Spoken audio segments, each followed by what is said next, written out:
All right, guys, what is going on? Welcome in. So, look, we all know what happened with the whole Jamal Adams trade, right? Jamal Adams, the New York Jets' best player, just got dealt to the Seattle Seahawks, and I'm bringing on my good buddy NorbCam from his channel, NorbCam.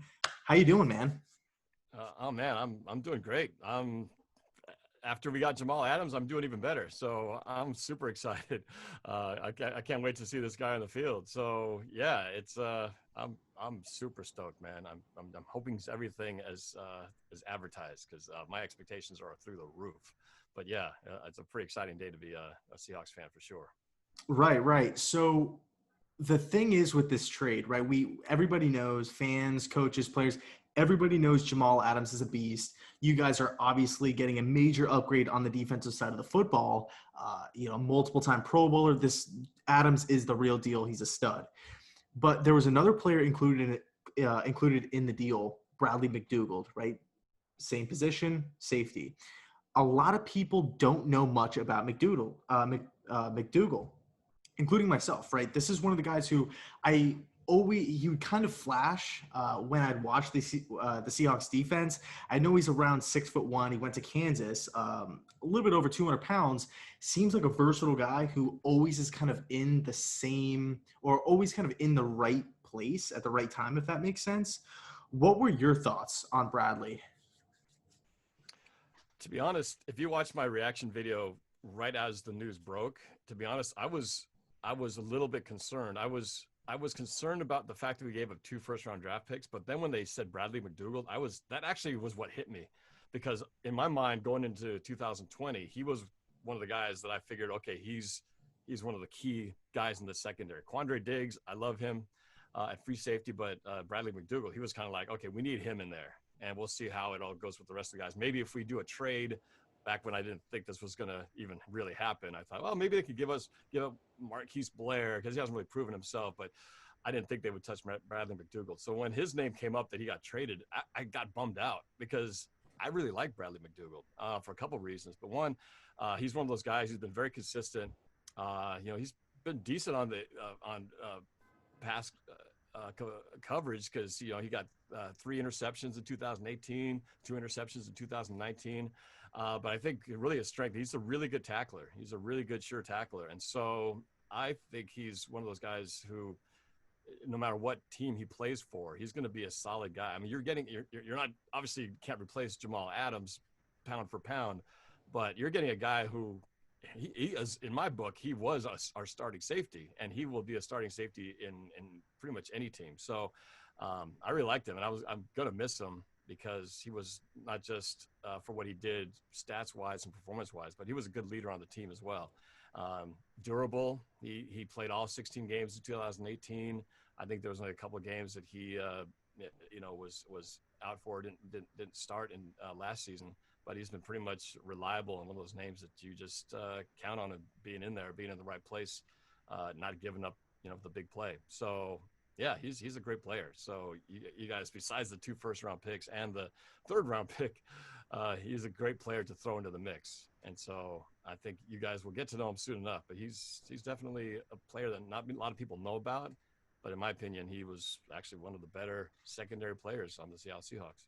Yeah, that's awesome. It's really interesting that you say that you viewed him as the starting strong safety for your team, right? Because you already have Diggs at free safety, and I remember when you guys traded for him from Detroit. I'm like, how the hell did Seattle manage to pull this off? Like Diggs is he's a great ball player. Mm-hmm. Um, but the Jets are in a weird situation where they have Marcus May, right? He was drafted by the team, second round pick a couple years ago, same draft class as Jamal. He's kind of like the primary free safety on the team. We went ahead and we drafted Ashton Davis out of Cal in the third round, and he's kind of more of a free safety too. And I know McDougald is a versatile guy, right? He can play some free safety. How confident do you feel that McDougald can possibly be the starting strong safety for the Jets for years to come? Like, what do you expect from Bradley for this Jets team? Well, I don't know about for years to come. I think he can make an immediate impact because if I were to take him versus, a rookie, who would I put my money on? I would put Bradley McDougald in there in a second.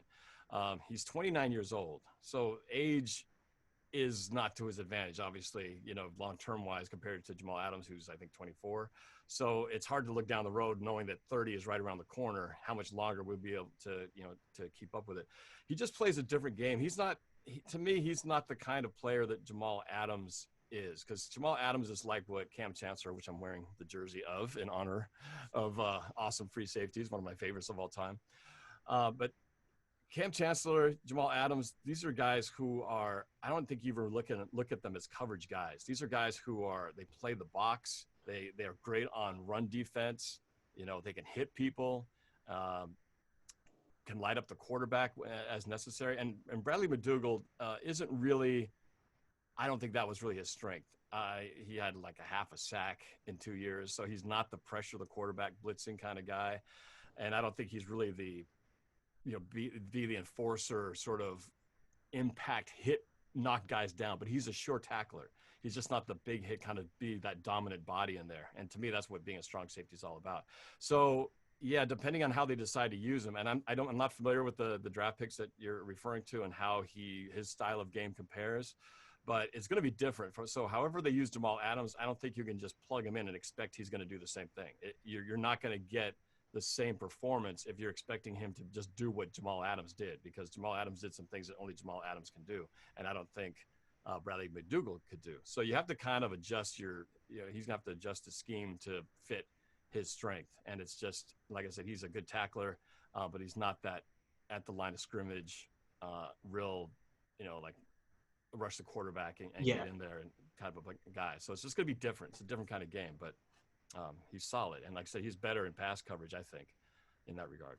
Right. Yeah, right on. I mean, it sounds to me like Bradley has NorbCam's stamp of approval. Am I right?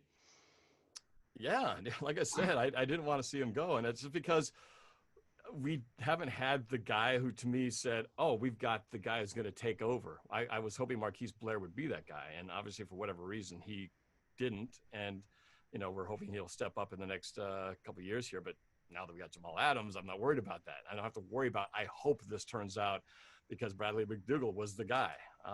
He was solid. He just wasn't what I would say would always have wanted to replace Cam Chancellor, because he's a hard guy to replace. So, and Seattle had to change their scheme because they also didn't have an Earl Thomas back there. So, for us now, what that changes, before we would have a single high safety in Earl Thomas, and that gave Cam Chancellor to sort of be free roaming that lurker in the middle of the field.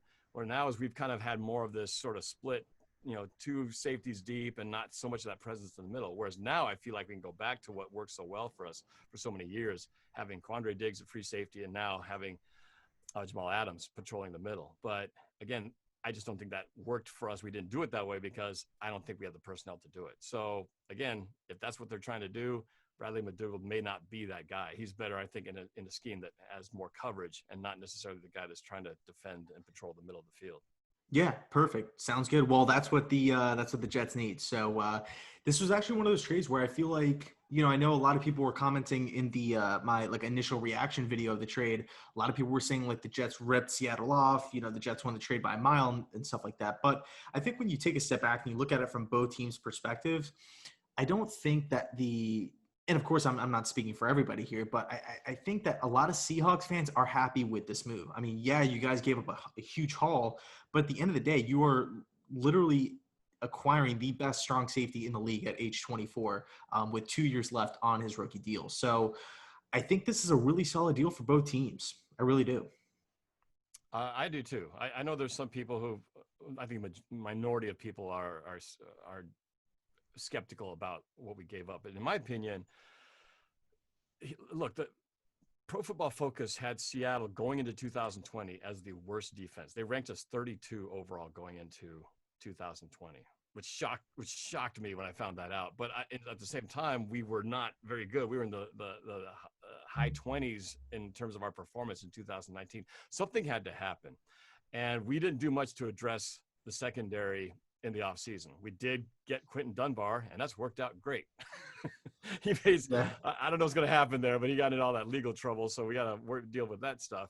And then safety-wise, again, we were kind of felt like it was just sort of a rerun of what are we going to do? And we don't even have Davion Clowney or a huge pass rusher added to that name. So we were really lacking in terms of that big star impact guy. And as you know, it's hard to get one of those. And you can hope that one of your first round draft picks turns out to be that. But let's be honest, Seattle has been drafting in the first round. Our first round draft picks are basically second round draft picks because we're always in the playoff hunt, which means we're not picking until 26, 27, 28. By that time, what you want in terms of a Jamal Adams type player, he's not going to be there. He's gone. He's gone by pick number 6, like he was when you guys got him. Wasn't it 6 or something like that? Yeah, 6. So unless we really stink it up, we're not getting that kind of pick power.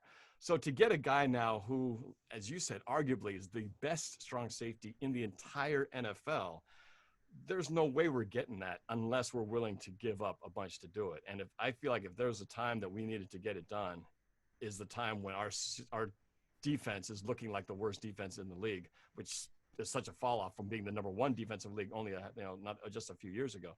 So we needed to get back to that. One player doesn't make it that, but it certainly gets us a lot closer towards being a much more dominant defense. And if we can get Quentin Dunbar out of the courtroom and onto the field, I'm feeling like we would just went to a very average secondary, maybe subpar secondary, to one of the best secondaries in the NFL. So if we can get all 4 of those guys, Shaquille Griffin, Quentin Dunbar, Quandre Diggs, and Jamal Adams, all 4 of those guys healthy and on the same page, I like where our defense is looking at that point. Yeah, inside the Pete Carroll defense too, and when we were collabing on your channel, like just a second ago, you mentioned Jamal Adams being that fit in the Pete Carroll defense, and then all the knowledge and all the tips that Pete Carroll is going to pass down to Jamal, it's going to pay off big time. I don't see Jamal's performance or production dipping anytime soon. So I think it was a pretty fair and good trade for both teams involved. But Norb, I want to say thanks. I know you're a busy guy for hopping on the channel, and I appreciate the insight. Absolutely. My pleasure. I'm glad to finally get a chance to collaborate with you on your channel. And it's going to be a wild season. Yeah, it's big time. Hopefully there is. I just hope the season gets to finish and we actually get to the end, have a Super Bowl, and feel good that we actually watched a real, genuine NFL season and not some weird asterisk-laced season where it felt like half the players weren't playing. I don't want it to be the preseason 2020 the entire time. Right. I want these games to matter. That way the Jamal Adams trade will feel like everything we wanted it to be in 2020. So we'll see. Yeah, no doubt. Well, Norb, thanks so much. You can find his channel. You can find all of his social medias down below in the description box. So go check those out. And thanks so much for coming on. My pleasure. Anytime, man. Cool. Thanks, guys. Go Jets. Go Hawks.